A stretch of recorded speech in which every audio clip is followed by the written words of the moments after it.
बिस्मिल्लाहिर्रहमानिर्रहीम। एक बहुत ही प्यारी गज़ल आपकी स्माइतों की नज़र करता हूँ। लिखा है कि मेरे दुख मका दे रब्बा, अपना करम कमा दे रब्बा। मेरे दुख मका दे रब्बा, अपना करम कमा दे रब्बा। अपने सोने यार दा सदका मेरे पार कटा दे रब्बा। दुखा मैनू घेरा पाया, सुखा नाल मिला दे रब्बा। दुखा मैनू घेरा पाया, सुखा नाल मिला दे रब्बा। ठार अपनी मैं भुल बैठा वां, हुण ते रस्ते पा दे रब्बा।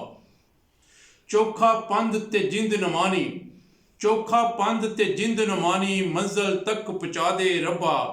दिल मेरा नी वस विच मेरे, लिखा है कि दिल मेरा नी वस विच मेरे, इनू कुछ समझा दे रब्बा। गम दी काली रात नहीं मुकदी, गम दी काली रात नहीं मुकदी, हुण ते नींदर पा दे रब्बा। जिद अरशद दी विच सकंजे, हुण ते जान छुड़ा दे रब्बा। शायरी पसंद आई हो तो सब्सक्राइब करें, लाइक करें, शेयर करें। इंशाल्लाह इसी तरह की खूबसूरत प्यारी प्यारी शायरी के साथ फिर मुलाकात होगी। तब तक के लिए इजाज़त।